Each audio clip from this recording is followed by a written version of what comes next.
그날 아침은 평소와 다르지 않았어요.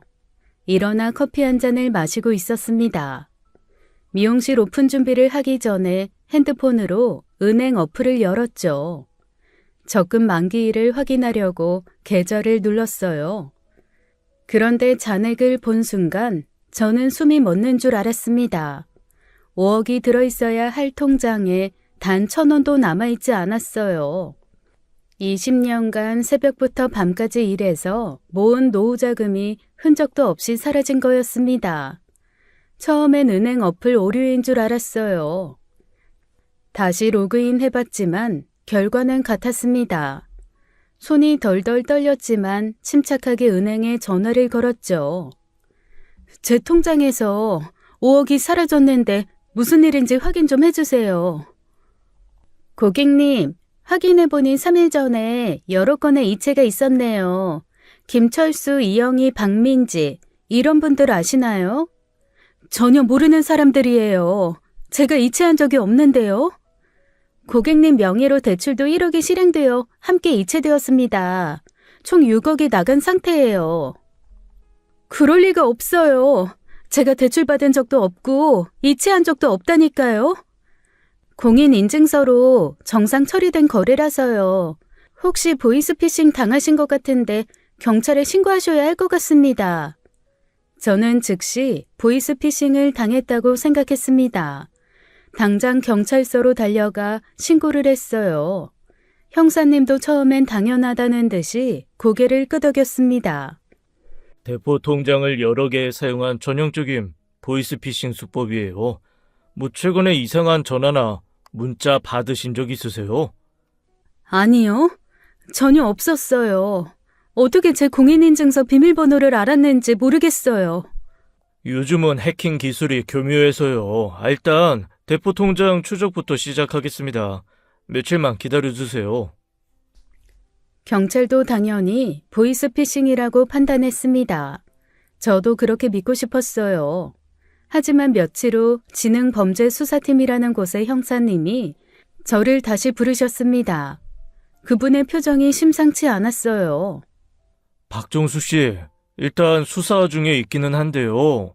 몇 가지 결과가 나왔는데 좀 충격적일 수 있습니다. 네? 무슨 말씀이세요? 범인 잡았어요? 이거 보이스피싱 아닙니다. 네? 그럼 대체 뭐란 말이에요? 누가 제 돈을 가져간 건데요? 20년 정말 긴 세월이었어요.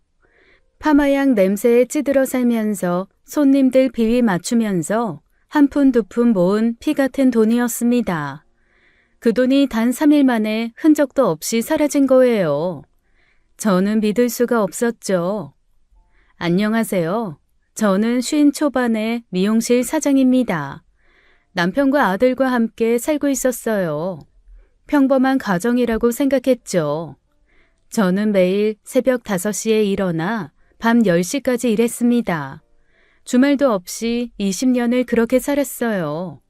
미용실 하나로 가족 생각하며 그저 열심히 살았습니다. 그렇게 피땀 흘려 모은 5억이 한순간에 사라진 거예요. 보이스피싱이 아닌 것 같다는 형사님 말씀이 계속 머릿속을 맴돌았습니다. 그럼 대체 누가 제 돈을 가져간 걸까요? 박정수 씨 돈의 흐름을 추적했는데 박정수 씨 돈이 대포 통장 여러 개로 분산되어 이체되었더라고요. 대포 통장이요? 그럼 보이스피싱 맞는 거 아니에요? 그게 아니라 누군가 의도적으로 보이스피싱처럼 보이게 한 것 같습니다. 무슨 말씀이신지. 그러니까 박정숙 씨를 속여서 이체를 하게 하거나 해킹 툴을 이용해서 이체를 한 게 아니라요. 직접 박정수 씨 인증서를 통해 대포 통장으로 돈을 입금하고 입금받은 그 돈을 일시에 모두 빼버렸어요. 제가 똑똑하지 못해서 무슨 말씀이신지. 박정숙 씨 면식범 소행이라고요. 네? 제가 아는 사람이 그랬다고요? 네, 가까운 분이 박종숙 씨 인증서를 이용해서 일을 저지른 것 같아요. 최근 로그인 IP 등을 보면요. 일단 대포 통장에서 돈을 인출한 현금 ATM, CCTV부터 확인해 보고 있습니다. 현금 인출 장소는 대부분 파악됐거든요. 경찰서를 나오며 저는 이상한 점을 떠올렸습니다. 보이스피싱 전화를 받은 적도 없었어요. 이상한 문자 한 통 온 적도 없었죠. 그런데 어떻게 제 공인인증서 비밀번호를 알았을까요? 당신이 어디 메모해둔 거 아니야? 비밀번호 같은 거. 내가 그렇게 어리석은 사람으로 보여? 비밀번호는 내 머릿속에만 있던 번호야. 아이, 그럼 도대체 어떻게 해? 아이, 해킹 같은 거 당한 거 아닐까? 형사님이 그건 가능성이 적대. 하지만 또 뭔가 이상했어요. 제 통장에 5억이 있다는 걸 아는 사람이 몇이나 될까요? 사실 가족들도 그 사실은 모르고 있었거든요. 미용실 직원 소영이가 걱정스러운 얼굴로 물었습니다. 사장님, 정말 5억이 다 없어진 거예요? 20년 모은 게 한순간에. 사장님이 돈 많으셨구나. 근검절약 하시면서 사신 거네. 근데 그 돈을 누가 가져갔대요? 저는 돈 자랑을 하고 다니는 사람이 아니었습니다. 남편에게도 정확한 금액은 말한 적이 없었어요. 다음날 형사님이 CCTV 영상을 보여주셨습니다.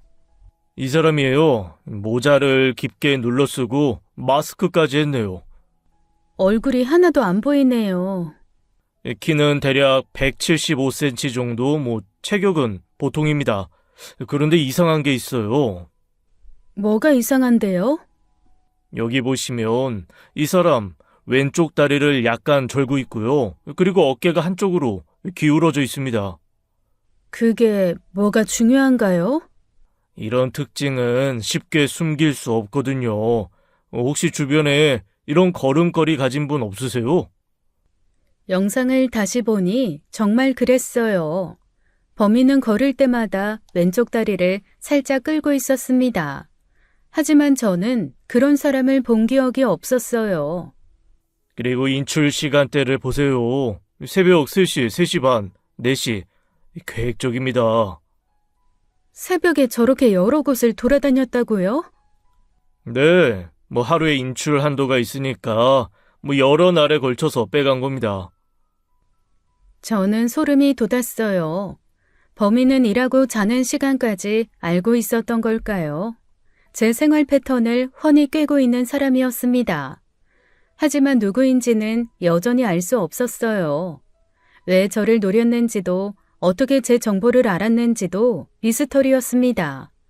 이후 보안팀에서 제 핸드폰을 가져가 더욱 정밀 조사를 했습니다. 결과는 충격적이었어요. 해킹 흔적은 전혀 없습니다. 악성 코드도 없고요.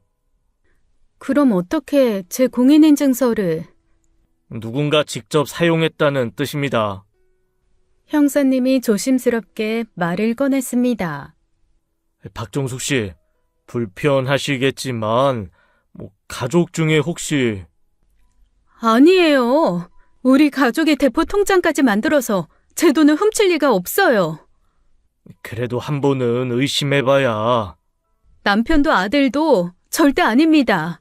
그런 짓 할 사람들이 아니에요. 저는 화가 났어요. 가족을 의심하라니 말도 안 되는 소리였습니다. 새벽 3시에서 5시 사이 이 시간대가 중요합니다. 대포 통장도 일반인이 쉽게 만들 수 있는 게 아니고요. 수사는 완전히 막혔어요. 해킹도 아니고 보이스피싱도 아니고 그렇다고 가족일 리도 없고 저는 매일 밤 잠을 이룰 수가 없었습니다. 일주일이 지났지만 수사는 진전이 없었어요. 그런데 더 큰 문제가 생겼습니다. 시어머니가 동네방네 소문을 내고 다니기 시작한 거예요. 미용실에 온 단골 손님이 조심스럽게 말했습니다. 사장님, 시어머님이 동네에서 이상한 말씀 하고 다니시던데. 무슨 말씀을 하시는데요? 사장님이 5억이나 숨겨놓고 있었다면서요. 그렇게 큰 돈이 있으면서 시어머니 옷 한 벌 안 사드린 지독한 짠순이라고. 아니, 그게 무슨... 돈 있으면서도 없는 척하는 음흉한 사람이라고 하시더라고요. 그렇게 아낀 돈 한 방에 털어먹은 멍청한 며느리라고. 아, 어머, 제가 한 말이 아니라요. 저는 할 말을 잃었어요. 제가 20년 동안 피땀 흘려 모은 돈인데 시어머니 생신 때마다 용돈도 드렸고 명절 때도 챙겨드렸는데요. 그날 저녁 남편이 집에 들어오자마자 따졌습니다. 당신 정말 통장에 있던 돈이 5억이야? 5억이나 숨겨놨었어? 나한테 말도 안 하고? 그게 중요해? 지금 그 돈이 다 사라졌는데. 아니, 부부 사이에 그런 큰 돈을 숨기고 있다는 게 충격이지. 나를 못 믿었다는 거잖아. 내가 번 돈이야. 새벽부터 밤까지 일해서 번 내 돈. 그래도 부부는 서로 공유를 해야지. 당신은 내 월급 다 알잖아. 당신 월급으로 집안 생활비 대본 적 있어? 내가 다 벌었었지. 그러니까 더 이상해. 생활비도 당신이 다 대면서 따로 5억을 모았다? 도대체 얼마를 버는 거야? 그게 지금 중요해? 범인을 찾는 게 중요하지. 솔직히 말해봐. 뭐 주식 같은 투자하다가 날린 거 아니야? 어떻게 5억이 하루아침에 사라져? 뭐라고? 내가 지금 거짓말한다는 거야? 아니면 5억이나 되는 돈을 어떻게 그렇게 쉽게 잃어? 말이 되는 소리를 해야지. 보이스피싱도 전화 한 통 없이 당한다는 게 말이 돼? 남편마저 저를 의심하기 시작했어요. 제가 투자 실패를 숨기고 있다고 생각하는 것 같았습니다. 다음날 시어머니 집으로 찾아갔어요. 그 소문 때문에요. 어머, 정숙이 왔네. 5억 부자가 우리 집엔 무슨 일이야? 어머니, 왜 그런 말씀을 동네에서 하고 다니세요? 내가 뭘, 사실을 말했을 뿐이잖아. 그렇게 돈이 많으면서 가족한테는 한 푼도 안 쓰고. 제가 어머니께 안 해드린 게 뭐가 있어요. 생신 때마다 용돈도 드리고 명절 때도. 용돈? 쥐꼬리만한 돈 주면서 큰 소리야? 5억이나 있으면서 겨우 그것만 준 거야?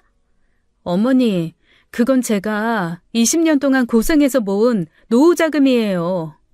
노후자금? 웃기고 있네. 시어머니는 굶어 죽어도 상관없고 혼자만 편하게 살겠다는 거지? 제가 언제 어머니를 굶긴다고 했어요. 그 돈으로 뭘 했는지 누가 알아? 어디 젊은 남자한테 홀려서 다 뺏긴 거 아니냐? 50대 여자들이 요즘 그런다던데. 어머니, 너무하시는 거 아니에요? 흥, 내가 뭘 너무해? 네가 그렇게 돈을 숨기고 살았으니 벌 받은 거야. 하늘이 다 보고 있어. 시어머니의 말은 점점 도를 넘었어요. 동네 사람들이 미용실을 지나가며 수군거렸습니다. 손님들도 하나둘 끊기기 시작했어요. 미용실 직원 소영이가 걱정스럽게 말했습니다. 사장님, 오늘도 예약 취소가 3건이나 들어왔어요. 헛소문 때문이겠지. 사장님 아드님은 요즘 어디 계세요? 며칠째 안 보이시는데. 글쎄, 연락이 안 돼. 아들은 사건이 터진 후로 집에 들어오지 않았어요. 전화도 받지 않고 문자도 읽지 않았습니다. 회사에 전화해보니 며칠째 무단 결근 중이라고 했어요. 저는 완전히 혼자가 된 기분이었습니다. 시어머니는 저를 욕하고 남편은 의심하고 아들은 사라졌어요. 하지만 저는 포기할 수 없었습니다. 매일 밤 ATM CCTV 영상을 다시 보며 단서를 찾았어요. 은행 거래 내역을 하나하나 분석했습니다. 주변 인물 중 한 명이 범인이라면 직접 찾아야 했어요. 누가 제 인생을 이렇게 만들었는지, 왜 저에게 이런 짓을 했는지를요. 영상을 보다 보니 범인의 체형과 걸음걸이가 왠지 익숙한 느낌이 들었습니다. 하지만 아무리 생각해도 주변에 다리를 저는 사람은 없었어요. 10번째 영상을 보던 중이었습니다. 범인이 돈을 뽑다가 갑자기 고개를 돌렸어요. 재채기를 하는 모습이었습니다. 그런데 이상한 게 보였어요. 재채기를 하면서 오른손을 위아래로 흔드는 동작. 저는 화면을 멈추고 다시 봤습니다. 그 순간 온몸에 소름이 돋았어요. 그 손동작은 우리 아들만의 독특한 습관이었습니다. 재채기를 할 때마다 손을 흔드는 버릇이 있었어요. 아니야, 설마. 그럴 리가 없어. 하지만 의심은 점점 커져갔습니다. 저는 온 집안을 뒤지기 시작했어요. 아들 방 서랍장에서 카드사 우편물을 찾았습니다. 떨리는 손으로 봉투를 뜯었어요. 신용카드 사용 내역을 하나하나 확인했습니다. 그리고 숨이 멎을 뻔했어요. 범인이 돈을 뽑은 시간 바로 그 ATM 근처 편의점에서 아들이 카드로 무언가 산 기록이 있었습니다. 시간도 정확히 일치했어요. 새벽 3시 42분. 저는 바닥에 주저앉았습니다. 내 아들이 범인이라니, 힘겹게 키운 아들이 제 돈을 훔쳤다니. 한참을 울다가 정신을 차렸어요. 그리고 경찰서로 향했습니다. 형사님, 범인을 알 것 같아요. 누구입니까? 제 아들이에요. 최준호요. 아드님이요? 박정숙 씨, 확실하신가요? 이 카드 사용 내역 좀 보세요. ATM 시간이랑 정확히 일치해요. 그리고 재채기할 때 손 흔드는 버릇, 우리 아들만 그래요. 일단 아드님을 찾아서 조사해 보겠습니다. 며칠째 연락이 안 돼요. 회사도 무단 결근 중이고. 경찰은 즉시 아들을 찾기 시작했습니다. 이틀 후 친구 집에 숨어있던 아들을 찾아냈어요. 경찰서 조사실에서 아들과 마주했습니다. 아들은 저를 쳐다보지도 못했어요. 최준호 씨, 어머니 돈 5억을 빼돌린 사실 있습니까? 아니요. 좀 모르는 일이에요. 엄마가 왜 저를 의심하는지 모르겠어요. ATM CCTV에 다 찍혀 있습니다. 재채기하면서 손 흔드는 것까지 다요. 그건... 그게 저라는 증거 어디 있어요? 얼굴도 안 보이는데. 편의점 카드 결제 기록도 있고 당신 걸음걸이도 확인했어요. 일부러 다리 절뚝이는 연기한 거 아닙니까? 아니에요. 최준호 씨, 우리가 바보로 보입니까? 당신 휴대폰 위치 추적도 다 했어요. ATM 위치와 그 시간이 정확히 일치합니다. 그건 우연의 일치예요. 우연? 새벽 3시에 ATM 5곳을 돌아다니는 게 우연이라고요? 그리고 대포 통장 만든 브로커도 이미 잡았습니다. 당신 얼굴 다 기억한다고 하던데요. 그 말은 사실 거짓이었어요. 하지만 아들은 당황하기 시작했습니다. 브로커가 절 기억한다고요? 네, 모든 증거가 당신을 가리키고 있어요. 지금 자백하면 감형받을 수 있습니다. 끝까지 부인하면 더 불리해져요. 제가 그랬다고 치더라도, 저는 아들이니까, 친족 상도례, 그거 적용해서 처벌 못하는 거 아닌가요? 전자금융거래법 위반으로 그거 적용 안 돼요. 법 자체도 없어졌고. 네? 그게 왜 없어져요? 최준호 씨 같은 분들 때문 아니겠어요? 하여간 어머니가 20년 동안 고생해서 모은 돈 아닙니까? 왜 그런 짓을 했어요? 3시간의 조사 끝에 아들이 입을 열었습니다. 네, 제가 했어요. 엄마 돈 5억 빼돌렸어요. 왜 그런 짓을 했습니까? 코인 투자하려고. 친구가 확실한 정보가 있다고 해서 10배로 불려서 돌려놓으려고 했는데 다 날렸어요. 보이스피싱으로 위장하려고 대포 통장도 만든 거죠? 네, 들키지 않을 줄 알았어요. 엄마가 보이스피싱 당했다고 생각하면 포기할 줄 알았는데 CCTV 때문에 일부러 다리 절뚝인 거 맞죠? 네, 혹시 들켜도 다른 사람으로 보이려고. 평소엔 멀쩡하니까 의심 안 받을 거라고 생각했어요. 경찰서 밖에서 그 말을 들은 저는 다리가 풀렸어요. 아들이 CCTV를 의식해서 일부러 다리를 절었다니 얼마나 치밀하게 계획한 범행인지 알 수 있었습니다. 저는 눈물을 닦고 경찰서로 들어갔어요. 아들과 마주 앉았습니다. 준호야, 엄마 얼굴 좀 봐. 엄마, 죄송해요. 정말 돌려드리려고 했어요. 20년이야. 내가 20년을 일했어. 새벽 5시에 일어나서 밤 10시까지. 알아요. 죄송해요.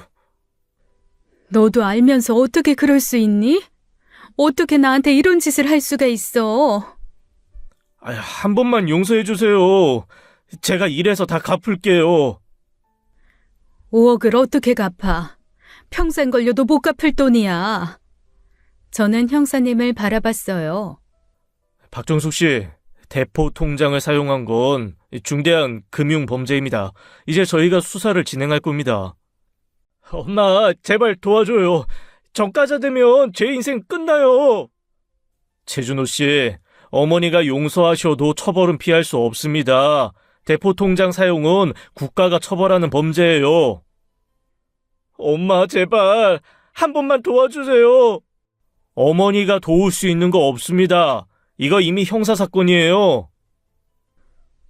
아들은 결국 경찰에 구속되었습니다. 가슴이 찢어지는 것 같았지만 돌아설 수 없었어요. 아들이 구속된 후 경찰은 본격적인 수사를 시작했어요. 제 예금 5억과 대출금 1억, 총 6억의 행방을 추적했습니다. 며칠 후 형사님이 저를 불렀어요. 박정숙 씨, 이상한 점을 발견했습니다. 뭐가 이상한데요? 아드님이 6억을 모두 코인 투자로 날렸다고 진술했는데 코인 거래소 기록을 확인해보니까 2억만 입금됐어요. 2억만요? 그럼 나머지 4억은요? 그게 문제입니다. 4억이 어디로 갔는지 행방을 알 수가 없어요. 저는 충격을 받았습니다. 4억이라는 거금이 감쪽같이 사라진 거예요. 경찰이 다시 아들을 조사했습니다. 최준호 씨, 나머지 4억 다 어디에 썼습니까? 그것도 다 잃었어요. 어떻게 잃었는지 구체적으로 말해보세요. 현금으로 출금했다가 잃어버렸어요. 4억이나 되는 현금을 잃어버렸다고요? 말이 됩니까? 정말이에요. 어디서 잃어버렸는지 기억도 안 나요.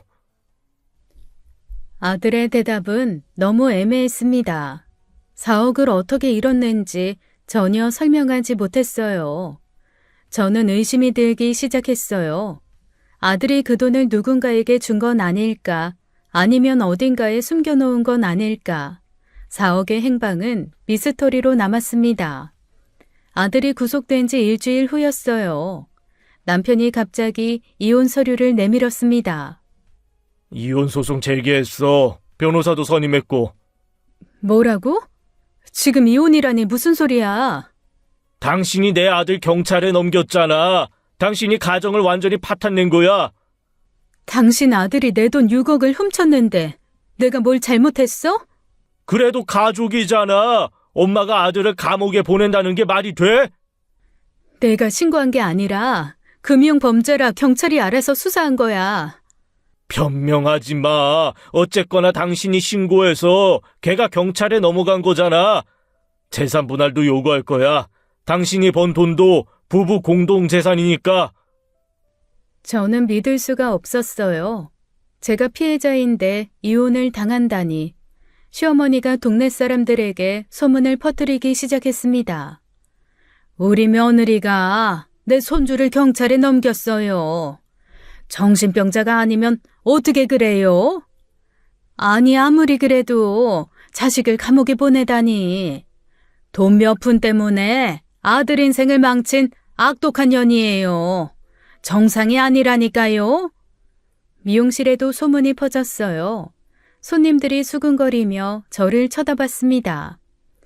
사장님, 정말 아드님 신고하신 거예요? 아니에요. 금융범죄라서 경찰이. 그래도 엄마가 자식을 그렇게 너무하신 거 아니에요? 시가 쪽 친척들도 몰려왔어요. 언니, 이게 뭐 하는 짓이에요?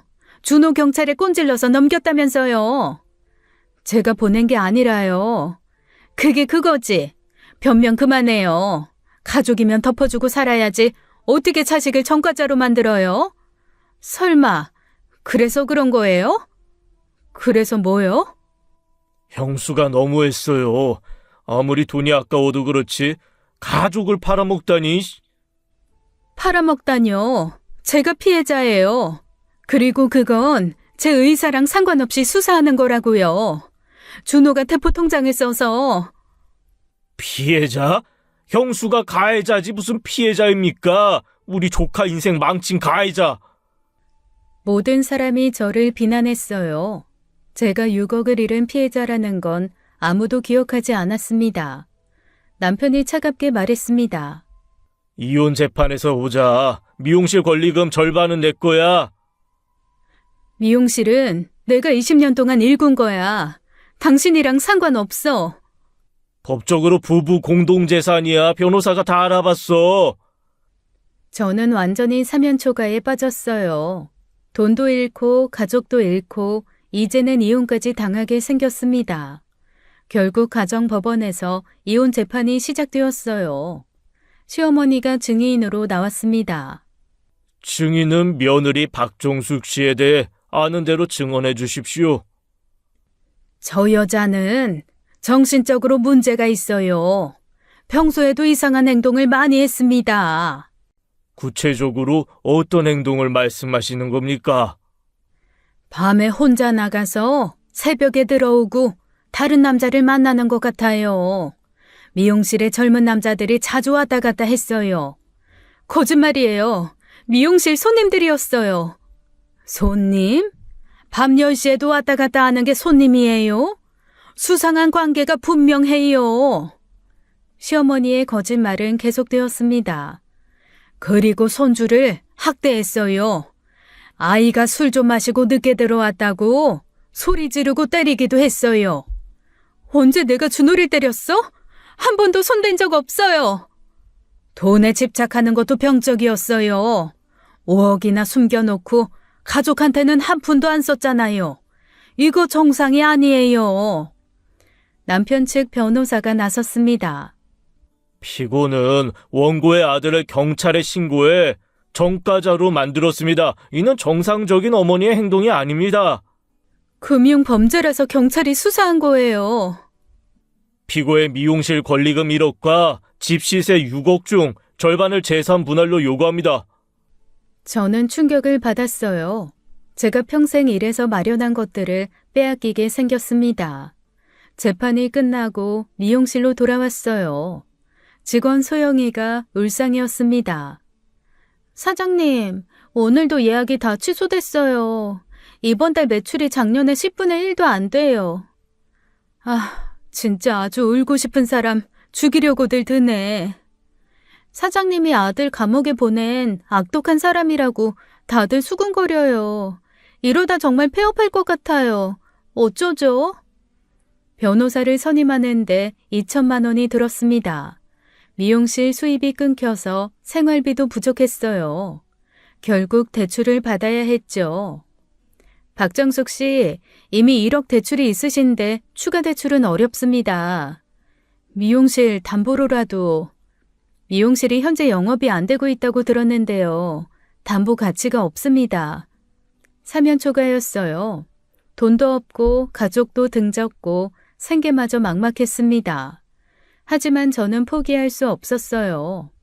제가 잘못한 게 없는데 왜 제가 모든 걸 잃어야 하나요? 박정숙 씨, 상대가 거짓 증언하는 거 입증해야 돼요. 증거가 필요하다고요.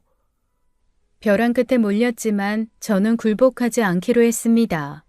저는 시어머니의 거짓말을 반박할 증거를 모으기 시작했어요. 미용실 CCTV 영상을 전부 확인했습니다. 시어머니가 제가 다른 남자를 만났다고 주장한 날들이었어요. 다음 재판에서 증거를 제출했습니다. 재판장님, 이 영상들을 보십시오.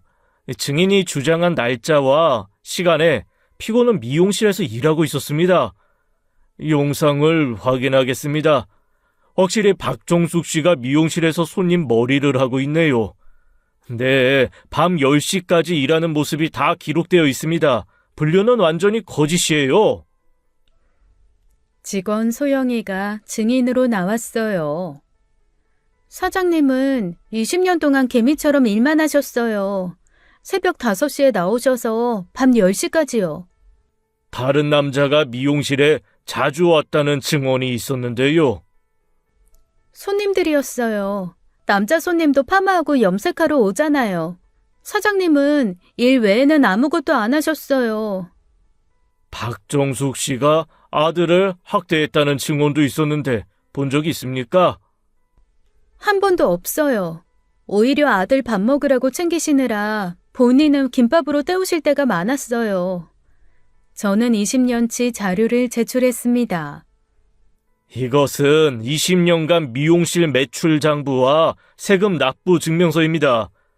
이거 확인해보니 모든 수입이 박정숙 씨 명의로 되어 있네요. 네, 피고가 혼자 일해서 번 돈입니다. 남편의 기여는 전혀 없습니다. 시어머니가 당황하기 시작했어요. 증인, 거짓 증언을 하신 겁니까? 아니, 그게 제가 본 대로 말한 거예요. CCTV 영상이 다 있는데 어떻게 본대로라고 하십니까? 착각했나 봐요. 판사가 단호하게 말했습니다. 증인, 위증은 심각한 범죄입니다. 모르십니까? 이후 증인의 증언은 신빙성이 없다고 판단됩니다. 증인 자격을 박탈하겠습니다. 재판장님, 저는 거짓 증언은 위증죄에 해당합니다. 고발당할 수 있다는 점 아십니까? 시어머니는 아무 말도 못하고 법정을 나갔어요. 남편 측 변호사가 당황했습니다. 그래도 피고가 가정을 파탄낸 것은 사실입니다. 가정 파탄의 원인은 아들의 횡령과 남편의 방조입니다. 피고는 피해자일 뿐이에요. 저는 시어머니의 거짓 증언을 완벽하게 반박했어요. 이렇게 이혼 소송이 진행되는 와중에 아들은 사라졌습니다. 경찰 조사를 받던 중 갑자기 사라졌어요. 무서웠는지 완전히 잠적한 거였죠. 경찰로부터 출석 통보서가 계속 왔어요. 첫 번째, 두 번째, 세 번째, 볼 때마다 한숨만 나왔습니다. 어느 날 형사님이 직접 전화를 주셨어요. 박정수 씨, 아들이 계속 출석에 불응하고 있습니다. 저도 연락이 안 돼요. 어디 있는지 모르겠어요. 이대로 가면 영장 신청하고 수배 절차 들어갑니다. 그렇게 되면 아무리 초범이어도 집행유예는 어려워요. 집행유예가 어렵다고요? 네, 도주한 전력이 있으면 실형이 거의 확정입니다. 아드님 아직 어리시잖아요. 아드님 미래 생각해서라도 일 키우지 않는 게 좋아요. 형사님, 정말 실형을 받나요? 대포 통장 사용에 도주까지 하면 최소 1년은 나올 겁니다. 자수하면 그나마 감형받고 초범이라 집행유예 받을 수 있어요. 일 괜히 키우지 마시고 경찰서에 출두하라고 해주세요. 전화를 끊고 생각에 빠졌어요. 아들이 어디 숨을 곳이 있을까? 갑자기 시어머니 집이 떠올랐습니다. 다음날 시어머니 집으로 향했어요. 초인종을 누르자 한참 만에 시어머니가 나왔습니다. 뭐하러 왔어? 어머니, 준호 소식 들으셨어요? 그 녀석이 왜? 난 모르는 일이야. 현관에 들어서는 순간 이상한 게 보였어요. 신발장에 남자 운동화가 한 켤레 더 있었습니다. 준호가 자주 신던 나이키 운동화와 똑같았어요. 현관에 붙어있는 베란다에는 재떨이도 있었고요. 뭘 그렇게 봐? 어머니도 민수 씨도 담배 안 태우잖아요. 혹시 준호 집에 있어요? 시어머니는 표정이 굳어졌어요. 눈을 피하고 손이 떨리기 시작했습니다. 바로 그때 2층에서 작은 소리가 들렸어요. 발걸음 소리였습니다. 어머니, 준호 2층에 있죠? 아니야, 없어. 왜 자꾸 의심해? 그럼 집에 지금 있는 사람이 누군데요? 저는 큰 소리로 말했어요. 2층에 있을 아들이 들을 수 있도록. 준호야, 엄마야. 경찰서에서 연락 왔어. 초범이어서 반성하고 뉘우치면 집행유예 받을 수 있대. 뭐라는 거야? 여기 아무도 없다니까? 계속 도망다니면 실형이래. 교도소 가고 싶어? 제발 나와서 경찰서에 출두해. 저는 계속 큰 소리로 말했어요. 최준호, 이미 대포통장 쓴 거 다 들켰으니까 도망쳐도 소용없어. 일 키우지 마. 그만해라. 동네 창피하게. 준호야, 인생 망치지 말고 지금이라도 정식 재판 받아. 잘못을 뉘우치면 판사님도 선처해 주실 거야. 하지만 시어머니는 화를 냈어요. 됐어. 당장 나가. 여기 준호 없다니까. 어머님 이러시는 거 준호 도와주는 거 아니에요. 정말 교도소 가는 거 보고 싶으세요? 나가. 지금 당장 나가라고. 시어머니가 저를 밀어내며 문을 쾅 닫았어요. 그리고 문을 잠가버리셨죠. 저는 돌아서면서도 걱정이 됐습니다. 아들이 정말 교도소에 가게 될까 봐요. 그로부터 일주일 후였어요. 새벽에 형사님한테 전화가 왔습니다. 박정숙 씨, 아드님 체포했습니다. 네? 어디서요? 편의점에서 새벽에 잡혔어요. 동네 주민이 신고했더라고요. 이제 구속영장 신청될 겁니다. 도주 전력 때문에 실형은 피하기 어려울 것 같네요. 결국 제 충고를 듣지 않은 아들은 최악의 선택을 한 거였어요. 경찰은 결국 아들에게 구속영장을 청구했습니다. 역시나 시어머니 집에 숨어 있었더군요. 체포된 아들의 휴대폰을 압수수색하게 되었습니다. 며칠 후 형사님이 급하게 저를 불렀어요. 경찰서에 도착하니 형사님 표정이 심상치 않았습니다. 뭔가 중대한 사실을 발견한 것 같았어요. 아들 휴대폰에서 삭제된 카톡을 복원했다고 했어요. 시어머니와 주고받은 1년치 대화였습니다. 형사님이 보여준 화면을 보는 순간 저는 충격에 휩싸였어요. 대화 내용은 충격 그 자체였습니다. 사건은 작년에 제가 세금 신고를 아들에게 부탁했던 때부터 시작됐어요. 컴퓨터를 잘 못 다루는 저를 위해 아들이 홈택스로 신고를 도와줬었거든요. 그때 공인인증서 비밀번호를 알려줬던 게 화근이었어요. 아들이 그걸 이용해 제 은행 계좌를 몰래 들여다본 거였습니다. 그리고 5억이라는 잔액을 보고 시어머니에게 말했던 거예요. 그때부터 시어머니와 아들이 범행을 공모하기 시작했습니다. 1년 동안 치밀하게 계획을 세웠던 거였어요. 시어머니가 아들에게 2억을 주겠다며 매수했습니다. 보이스피싱으로 위장하는 방법도 시어머니가 알려줬어요. 대포통장을 여러 개 만들어서 돈을 분산시키는 건 아들 아이디어였죠. 새벽 시간에 인출해서 CCTV에 잘 안 찍히게 하고 모자와 마스크로 얼굴을 가리고 다리를 쩔뚝이는 연기까지 철저하게 계획된 범죄였어요. 가장 충격적인 건 제 돈을 훔친 방법이었습니다. 한 달 전 제가 휴대폰을 잃어버렸던 날이 떠올랐어요. 아침에 분명히 가방에 넣었던 휴대폰이 없어졌습니다. 미용실에서도 찾고 집에서도 찾고 온종일 난리였어요. 그런데 다음날 아침 침대 안에서 휴대폰이 나온 거였습니다. 저는 제가 휴대폰을 침대 위에 두고 깜빡 한 줄만 알았어요. 나이가 들어서 건망증이 생겼나 싶었습니다. 하지만 복원된 아들 카톡을 보니 진실이 달랐어요. 아들이 제 휴대폰을 훔쳐서 제 공인인증서를 발급받아 자기 USB에 담아둔 거예요. 그리고 아무 일 없었다는 듯 다시 집에 놓아둔 거였습니다. 공인인증서 비밀번호도 알고 있고 집에 OTP도 있었고 제 핸드폰도 가지고 있었으니 아주 쉬웠겠죠. 아들은 제 공인인증서 비밀번호를 1년 동안 기억하고 있다가 악용한 겁니다. 시어머니는 며느리를 등쳐먹을 계획을 1년 전부터 세웠던 거예요. 제가 새벽부터 밤까지 일하는 걸 보면서 파마약 냄새에 찌들어 손님 비위 맞추는 걸 보면서 속으로는 그 돈을 어떻게 빼앗을지 궁리했던 겁니다. 카톡에는 더 충격적인 내용이 있었어요. 시어머니가 4억을 현금으로 보관하고 있다는 대화였습니다. 아들이 받은 2억은 코인 투자로 날렸지만 시어머니 목 4억은 그대로였어요. 집 어딘가에 숨겨놓았다는 암시도 있었습니다. 시어머니는 제가 이혼하면 그때 아들에게 더 주겠다고 약속했습니다. 며느리가 번 돈은 당연히 시댁돈이라고 그런 말을 서슴없이 하는 시어머니였어요. 형사님이 말씀하셨어요. 김영자 씨를 주범으로 다시 수사하겠습니다. 4억도 찾을 수 있을 겁니다.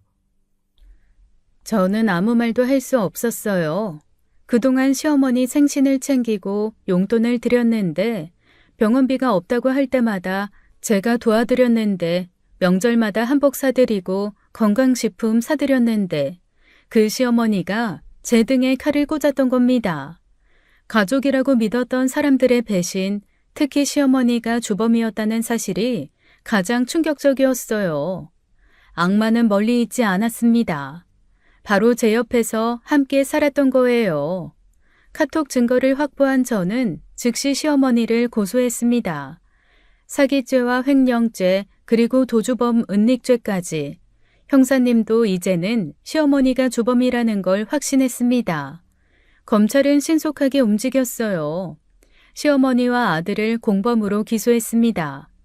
6억 원 사기 사건의 주범과 공범이라는 명확한 구도였어요. 시어머니는 끝까지 혐의를 부인했습니다. 자신은 아무것도 모른다고 손자가 혼자 한 일이라고 발뺌했어요. 하지만 카톡 대화가 모든 걸 증명했습니다. 그 돈 빼내면 2억은 네 거다 라는 시어머니의 메시지, 4억은 내가 관리할게 라는 결정적인 증거, 변명의 여지가 없었어요. 경찰이 시어머니 집을 압수수색했습니다. 온 집안을 뒤지기 시작했어요. 그리고 놀라운 발견을 했습니다. 찾았습니다. 2층 안방 장롱 안에 현금이 가득해요. 장롱 깊숙한 곳에 돈다발이 숨겨져 있었어요. 2억 원이었습니다. 10,000원짜리 다발로 빽빽하게 쌓여 있었어요. 시어머니는 현금을 집에 보관하고 있었던 겁니다. 그 순간 시어머니의 얼굴이 하얗게 질렸어요. 더 이상 부인할 수 없는 물증이 나온 겁니다. 저는 형사 고소만으로 끝내지 않았어요. 민사 소송도 제기했어요. 시어머니의 명의의 집과 땅에 가압류를 신청했습니다. 제 돈을 되찾기 위한 법적 조치를 모두 취했어요. 검찰은 시어머니와 아들에게 구속영장을 청구했습니다. 도주의 우려와 증거인멸 가능성이 있다는 이유였어요. 특히 시어머니는 이미 손재를 숨겨준 전력이 있었습니다. 법원은 구속영장을 발부했어요. 죄질이 나쁘고 피해 금액이 크다고 판단했습니다. 시어머니와 아들 모두 법정에서 구속되었어요. 박종숙 씨, 2억은 증거품으로 보관하다가 재판 후 돌려드릴 겁니다. 시어머니가 수갑을 차는 모습을 봤습니다. 하지만 저는 눈물 한 방울 나오지 않았어요. 시어머니는 끝까지 저를 노려봤습니다. 마치 제가 나쁜 사람인 것처럼. 하지만 법은 진실을 알고 있었어요. 시어머니와 아들이 구속된 다음 날이었어요. 남편이 저를 찾아왔습니다. 얼굴이 초췌해 보였지만 눈빛은 날카로웠어요. 정수가, 부탁이 있어. 어머니 집을 팔아서라도 6억 다 갚을게. 고소 취하해줘. 뭐라고? 지금 그게 가능할 것 같아? 당신 어머니가 주범이야. 내가 고소 취하한다고 끝날 문제도 아니야. 어머니 70이 넘었어. 감옥에서 죽으면 네가 책임질 거야? 네 양심은 편하겠어? 양심? 내 양심을 말해? 20년 모은 돈을 훔친 사람들이 양심을 논해? 그래도 7년 동안 한 가족이었잖아. 정이 하나도 없어? 준호는 네가 7년간 키운 아들이야. 가족이 어떻게 이런 짓을 해? 가족이 사람 뒤통수를 치고 돈을 훔쳐? 날 가족으로 생각 안 한 건 어머님이 먼저야. 7년 전 그때 저는 재혼을 했었어요. 남편에게는 성인이 된 아들이 있었고 시어머니도 계셨습니다. 7년 전에 내가 너를 받아줬잖아. 45살 재혼녀를 누가 받아주겠어? 내가 아니었으면 너 혼자 늙었을 거야. 받아줬다고? 내가 무릎 꿇고 부탁했어? 당신이 먼저 100번 쫓아다니면서 청혼했잖아. 그때는 네가 이렇게 돈에 미친 사람인 줄 몰랐지. 가족을 감옥에 보내는 악마일 줄 몰랐다. 악마? 악마는 당신 어머니랑 아들이 악마지. 나는 피해자야. 피해자? 네가 돈을 숨기고 살았잖아. 부부인데 5억이나 되는 돈을 혼자 숨겨놓고. 내가 번 돈이야. 새벽 5시부터 밤 10시까지 파마약 냄새 맡으면서 내가 번 돈. 저는 분노가 치밀어 올랐어요. 내가 7년 동안 얼마나 희생했는지 알아? 남의 자식 뒷바라지하고 학원비, 대학 등록금 다 내고. 그게 재혼의 조건이었잖아. 내 아들 있는 거 알고 결혼한 거 아니야? 그래, 난 가족이 되고 싶었어. 진짜 엄마가 되려고 노력했어. 근데 너희는 날 돈줄로만 봤구나. 준호한테 잘해준 건 인정해. 하지만 그것도 계산된 거 아니었어, 노후 대비? 뭐? 내가 계산적이었다고? 준호 아플 때 밤새 간호한 것도? 수능 때 새벽 도시락 싸준 것도? 그만해. 이미 엎질러진 물이야. 어머니와 준호 고소 취하해. 2번 말 안 해. 안 하면 너 후회할 거야. 남편의 목소리가 차갑게 변했어요. 무슨 뜻이야? 협박하는 거야? 마지막 기회야. 고소 취하하고 조용히 이혼하자. 위자료 안 받을게. 미용실도 네 가줘. 웃기지 마. 법적 절차는 끝까지 갈 거야. 너희 가족이 날 어떻게 배신했는지 세상이 알아야 돼. 좋아. 안 하겠다 이거지? 네가 선택한 거야. 후회하지 마. 남편이 돌아서서 나갔어요. 7년간의 재혼 생활이 모두 거짓이었다는 걸 깨달았습니다. 재판을 사흘 앞둔 날이었어요. 남편에게서 전화가 왔습니다. 정수가 마지막으로 할 얘기가 있어. 집으로 와줘. 우리 7년간 부부였잖아. 마지막으로 서로 얼굴 보고 대화 한번 하자. 무슨 얘긴데? 꼭 만나서 해야 돼? 전화로 하면 안 돼? 전화로는 안 돼. 직접 만나서 얘기해야 할 중요한 일이야. 어머니 집으로 와. 서로에게 좋은 제안이 있어. 뭔가 불안했지만 갔어요. 마지막으로 들어볼 필요가 있다고 생각했습니다. 시어머니 집 현관문을 열고 들어갔어요. 왔구나. 거실로 와. 앉아서 차분하게 얘기하자. 무슨 할 얘기가 뭐야. 빨리 말하고 끝내. 여기 오래 있고 싶지 않아. 차라도 한잔 하면서 얘기하자. 그렇게 급할 거 없잖아. 어차피 재판 전에 정리해야 할 일이니까. 남편이 차를 가지러 간 사이 이상한 느낌이 들었어요. 집안이 너무 조용했습니다. 창문마다 커튼이 쳐져 있었고 현관 근처에 뭔가 준비해둔 물건들이 보였어요. 그때 갑자기 찰칵 소리가 들렸어요. 현관문이 잠긴 거였습니다. 뭐 하는 거야? 문 열어. 지금 당장 문 열라고. 정수가 미안하지만 이렇게 할 수밖에 없어. 네가 말로는 안 통하니까 이 방법밖에 없더라. 지금 나 감금하는 거야? 이거 범죄야. 불법 감금으로 너도 감옥 갈 거라고. 고소 취하서랑 탄원서만 쓰면 바로 내보낼게. 간단한 일이야. 종이 2장에 서명만 하면 우리 모두 자유로워져. 남편이 미리 준비해둔 서류를 내밀었어요. 시어머니와 아들의 선처를 부탁하는 탄원서였습니다.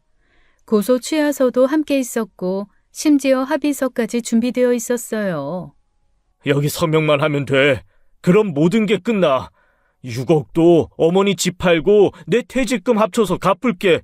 다시 예전처럼 살 수도 있어. 미쳤어? 내가 왜 그걸 써? 너희가 범죄를 저질렀는데 왜 내가 용서해야 돼? 어머니 고령이야. 감옥에서 3년만 있어도 거기서 죽을 거야. 네가 시어머니를 죽인 며느리로 평생 살고 싶어? 준호도 전과자 되면 인생 끝이야. 취직도 못하고 결혼도 못해. 그건 너희가 자초한 일이야. 죄를 지었으면 벌을 받아야지. 나한테 책임 전가하지 마. 저는 절대 쓰지 않겠다고 버텼어요. 남편의 표정이 점점 험악해졌습니다. 준비해둔 시나리오대로 되지 않자 초조해하는 게 보였어요. 좋아. 그럼 여기서 생각 좀 해봐. 마음 바뀔 때까지 있어. 시간은 충분히 줄게. 이틀이든 사흘이든 네가 서명할 때까지 기다릴 거야. 불법 감금으로 신고할 거야. 네가 이러면 너도 전과자 돼. 핸드폰은 내가 가져갈게. 소리 질러도 소용없어. 알잖아. 어머님 집 외진 거. 주변에 사람들 없어. 옆집까지 500m야. 네가 소리쳐도 아무도 못 들어. 남편이 제 핸드폰을 빼앗고 방문을 나갔어요. 저는 문을 두드리며 소리쳤지만 소용없었습니다. 창문도 모두 잠겨 있었고 밖에서 못으로 고정시켜 놓은 것 같았어요. 심지어 방범창까지 되어 있어 창을 깨고 나갈 수도 없었죠. 첫날은 그래도 버틸만 했어요. 하지만 남편은 물 한 잔 주지 않았습니다. 화장실도 못 가게 했어요. 방 한 구석에 있는 양동이를 쓰라고 했습니다. 둘째 날이 되자 목이 타들어갔어요. 온몸에 힘이 빠지기 시작했습니다. 입술이 갈라지고 어지러움증이 심해졌어요. 정수가 아직도 고집 부릴 거야? 서명만 하면 끝이야. 시원한 물도 주고 밥도 줄게.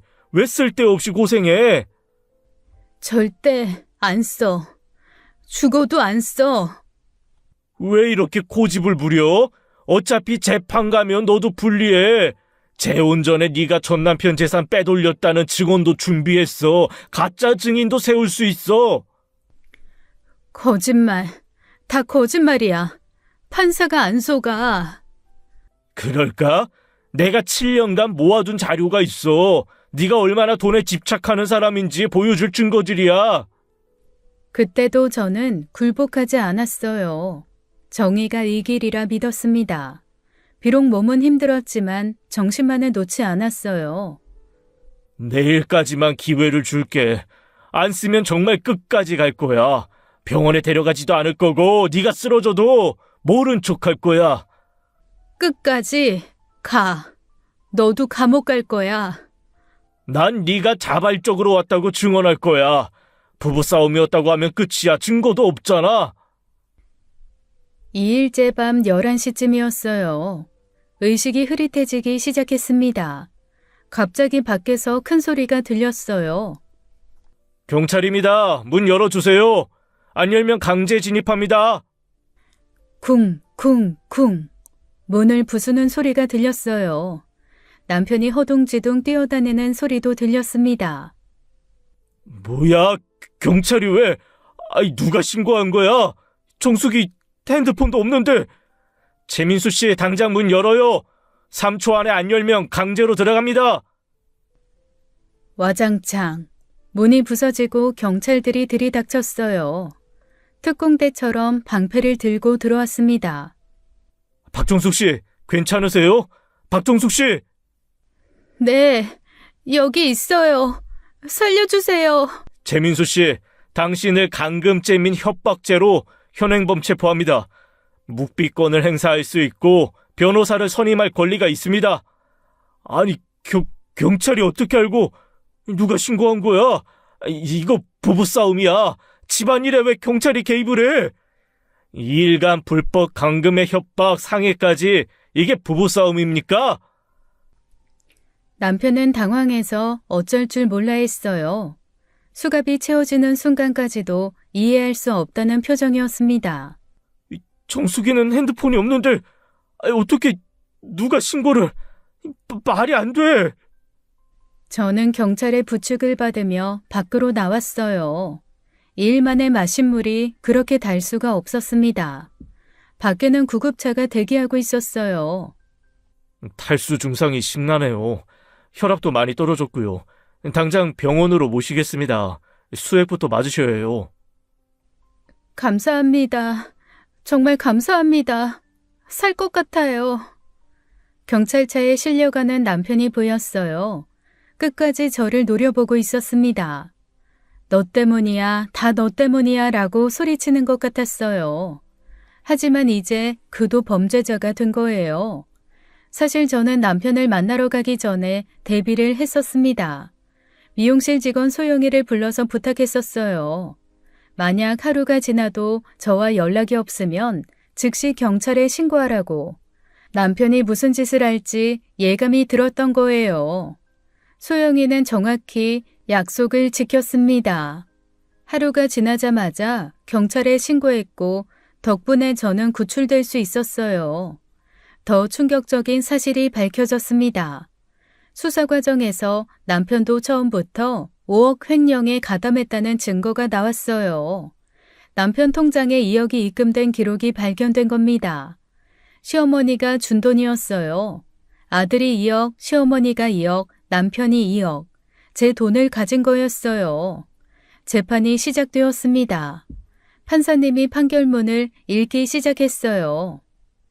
피고인 김용자는 특정경제범죄 가중처벌법상 사규죄 및 횡령교사죄로 징역 6년에 선고한다.